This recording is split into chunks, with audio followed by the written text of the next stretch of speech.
Hi, my name is Nicole. I'm here at the Pearl Review, my new YouTube channel.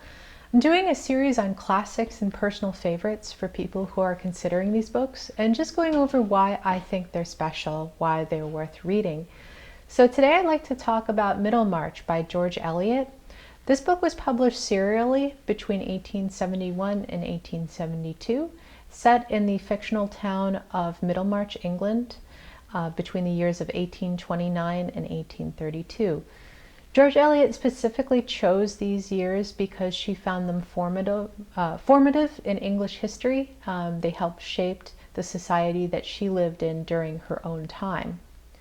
So this book's subtitle is A Study in Provincial Life.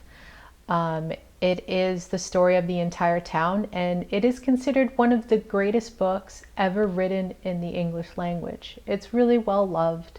It's over 800 pages long, but there's a few reasons why you should consider reading it. So this book is about the whole town. There's about 10 major characters, but there's two main characters, I would say. There's Dorothea Brooke, who is an orphan. She's 19 years old. She's very pious. She lives with her uncle and her sister Celia. And she soon marries a much older man, Reverend Edward Gussalman. He is a frail, brittle intellectual who's a bit cold. And you see what happens in the aftermath of her wedding. On the other hand, we also have the second major main character, Dr. Tercius Lydgate.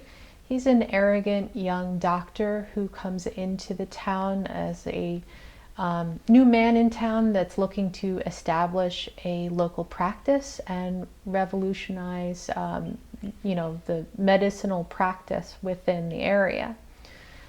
So we see their successes and failures and several different story arcs with different characters, different families throughout the novel.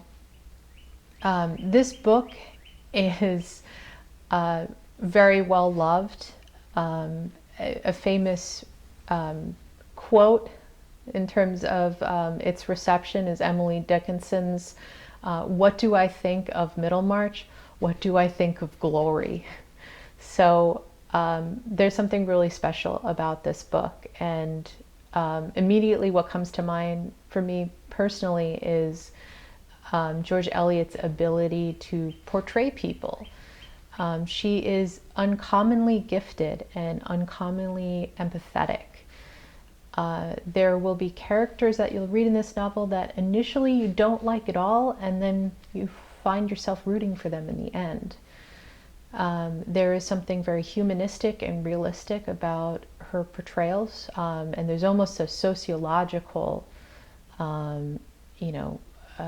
aspect of her observing these people. She's highly intelligent, but highly humanistic.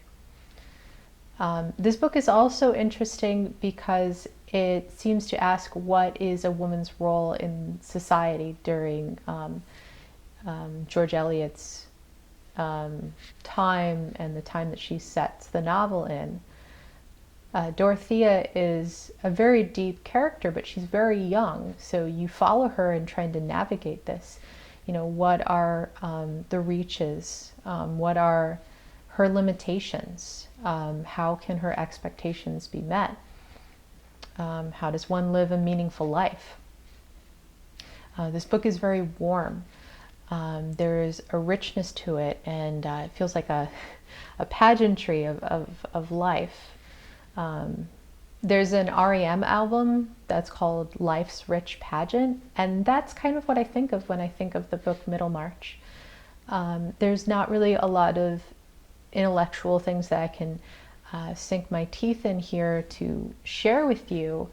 It's more that it's the Victorian novel at its pinnacle. It's its ability to develop these characters, these layers of story arcs, people's comeuppance and their failures, their the underdog winning, the